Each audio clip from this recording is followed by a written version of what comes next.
प्रायोजक राम बंधू लोणचे। आता प्रत्येक जण जिंकेल।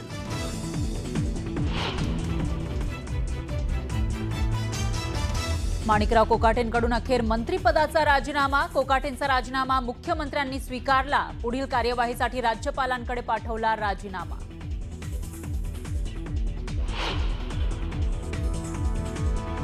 नाशिक पोलिसांचं पथक नाशिकहून मुंबईसाठी रवाना। नाशिक पोलीस लीलावतीमध्ये पोहोचणार।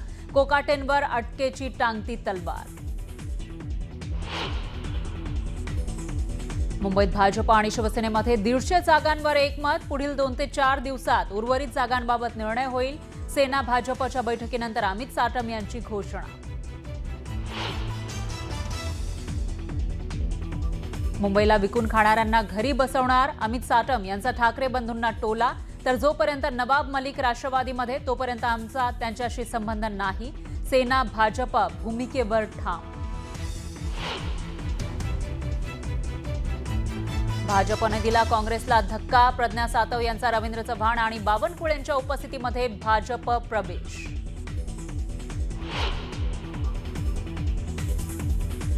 शिंदेंच्या नवी मुंबईमधील शिवसेनेच्या दोन्ही गटात दिलजमाई। विजय चौगुले धर्मवीर ग्रुपला शिंदेंनी झापला, तर विजय चौगुले आणि 8 नगरसेवकांमध्ये होता वाद। परळीतील गौरी गर्जे आत्महत्या प्रकरणातील आरोपी पती अनंत गर्जेला कोर्टाकडून न्यायालयीन कोठडी। जामिनासाठीचा मार्ग मोकळा। आणि पंढरपूरमधील विठ्ठलाच्या चरणांची झीज। विठ्ठलाच्या चरणांवर वज्रलेप करण्याची गरज। शासनाच्या विधी आणि न्याय विभागाकडून परवानगी न मिळाल्यानं वज्रलेप रखडला।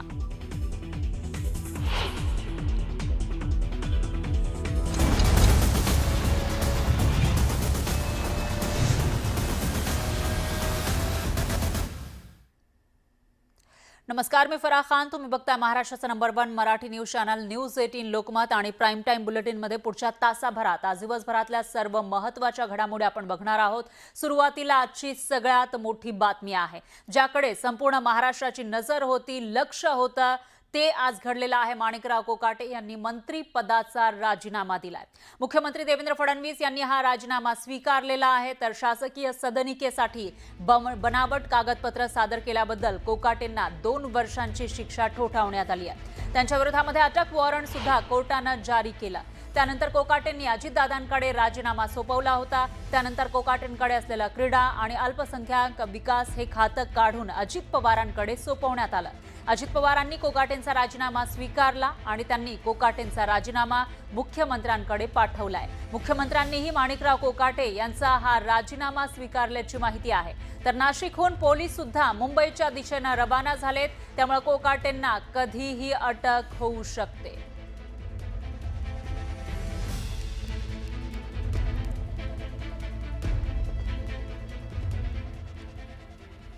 तर कोकाटेंच्या राजीनाम्याचा पत्र प्रपंच याचा सिक्वेन्स आपण बघून घेऊयात ग्राफिक्सच्या माध्यमातून। माणिकराव कोकाटे यांना 2 दिवसांपूर्वी ही शिक्षा सुनावण्यात आली होती आणि तेव्हाच त्यांच्या राजीनाम्याची मागणी केली जात होती। मात्र न्यायालयाच्या निर्णयाच्या अधीन राहून मंत्रिपदाचा राजीनामा देत असल्याचं कोकाटेंनी म्हटलेलं आहे। तसं त्यांनी राजीनामा पत्र दिलेलं आहे। राजीनाम्याचा हा पत्र प्रपंच नेमकं काय काय घडलं ते आपण या ठिकाणी जाणून घेत आहोत। न्यायालयाच्या निर्णयाचा सन्मान राखून नैतिक जबाबदारी स्वीकारून कोकाटेंचा हा राजीनामा पाहायला मिळतोय आणि तो राजीनामा आधी अजित पवार जे उपमुख्यमंत्री आहेत आणि कोकाटेंच्या पक्षाचे मुख्य नेते आहेत त्यांनी तो स्वीकारला। त्याच्यानंतर मुख्यमंत्री फडणवीस यांच्याकडे हा राजीनामा पत्र गेलं। मुख्यमंत्र्यांनी राजीनामा स्वीकारला आणि पुढील कार्यवाहीसाठी राज्यपालांकडे हा राजीनामा पाठवल्याची माहिती समोर आलेली आहे। तर काल मुख्यमंत्र्यांनी स्वतःहून एक पत्र पाठवलेलं होतं राज्यपालांना आणि जी खाती आहेत कोकाटेंकडे ती काढून घेण्याची मागणी केलेली होती। ही खाती अजित पवारांकडे ट्रान्सफर करण्याची शिफारस केली होती, त्यानुसार तसं झालेलं होतं आणि आज कोकाटेंनी आपल्या मंत्रिपदाचाही राजीनामा दिल्याचं समोर आलंय।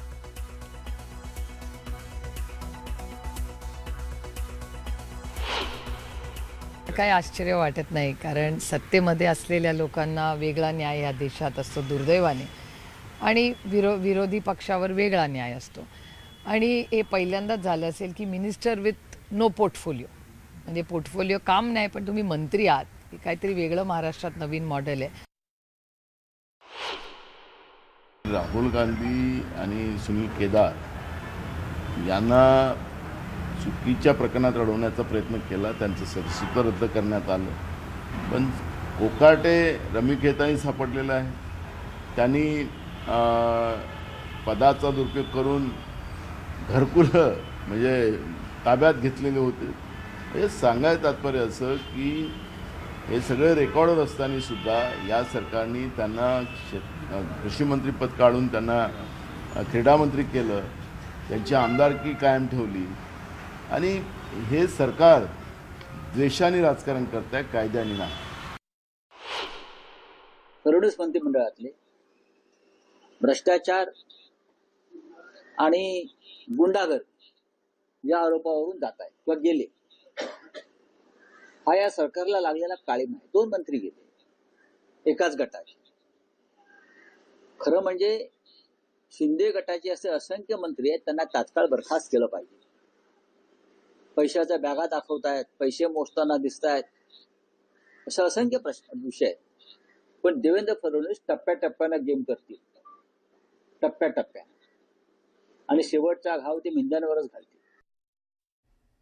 तर महायुती सरकार स्थापन झाल्यापासून राष्ट्रवादीच्या 2 मंत्र्यांचा राजीनामा झाला आहे आणि आतापर्यंत अजित पवार अनेक वेळा वादात सापडले. कशामुळे ते आपण जाणून घेऊयात ग्राफिकच्या माध्यमातून. तर वेगवेगळ्या कारणांमुळे अजित पवार हे अडचणीत आल्याचं पाहायला मिळालं होतं. वादात सापडले. त्याच्यामध्ये एक मुद्दा म्हणजे पुण्यातील मुंडवा जमीन गैरव्यवहाराचा. कारण त्यांचे पुत्र पार्थ पवार यांच्या अमेरिया कंपनीनं हा व्यवहार केला होता. तो नंतर रद्द झाला, पण त्याच्यामध्ये वाद होता. त्याच्यानंतर कृषी खात्यामध्ये घोटाळ्याचे आरोप झालेले होते. जेव्हा हे खातं मुंडेंकडे होतं त्यावेळेला त्यामध्ये घोटाळा झाल्याचा आरोप झालेला होता. आणि त्याशिवाय मुंडेंवर आणखी काही आरोप झाले होते, ते म्हणजे संतोष देशमुख यांच्या हत्या प्रकरणामध्ये सुद्धा टीका झालेली होती. कारण या हत्या प्रकरणामधला जो मुख्य आरोपी आहे तो मुंडेंच्या अतिशय जवळचा होता. त्यामुळे त्यांना राजीनामा द्यावा लागला. आणि त्यानंतर दुसरे मंत्री माणिकराव कोकाटे, सदनिका घोटाळ्यामध्ये त्यांना शिक्षा झालेली आहे. फेब्रुवारीमध्ये शिक्षा झाली होती, खालच्या न्यायालयानं ती दिलेली. आणि त्यानंतर आता पुन्हा एकदा ती शिक्षा कायम ठेवण्यात आली आहे. त्याचबरोबर कोकाटे सभागृहामध्ये रम्मी खेळल्या प्रकरणामध्ये सुद्धा वादात सापडलेले होते. त्यांचा एक व्हिडिओ समोर आला होता. त्यामुळे त्यांच्याकडे असलेलं जे कृषी खातं आहे ते बदलण्यात आलं, त्यांना क्रीडा मंत्री करण्यात आलं. पण इथं त्यांना शिक्षा झाल्यानंतर तेही पद त्यांचं गेलेलं आहे, त्यांना राजीनामा द्यावा लागला. दरम्यान दाऊदशी संबंध असल्याचे आरोप नवाब मलिक यांच्यावर झालेले होते. त्यांच्यावर गुन्हा दाखल झाला, चार्जशीटमध्ये त्यांचं नाव आलं आणि नवाब मलिक यांना जेलवारी सुद्धा करावी लागलेली आहे. याशिवाय बाबासाहेब पाटील हे जे नेते आहेत, कर्जमाफीबाबतच्या त्यांच्या वक्तव्यावरून वादात ते सापडलेले होते. त्यामुळे एकूणच अजित पवार जे उपमुख्यमंत्री आहेत त्यांची प्रतिमा डागाळली होती. आणि सुनील टेंगरे जेव्हा आमदार होते त्यावेळेला पोर्शे अपघात प्रकरणामध्ये आरोपीला त्यांनी मदत केल्याचा आरोप झालेला होता आणि त्यामुळे त्यांच्यावर सुद्धा प्रचंड टीका झाली होती. याशिवाय IPS अंजना या अधिकाऱ्याला दमदाटी केल्याचा आरोप अजित पवार यांच्यावर झाला होता. तसा एक व्हिडिओ सुद्धा समोर आला होता ज्याच्यामध्ये अजित पवार स्वतः IPS अंजना कृष्णा यांना दमदाटी करत असल्याचं ऐकू येत होतं. त्यामुळे सुद्धा अजित पवार अडचणीत सापडले होते.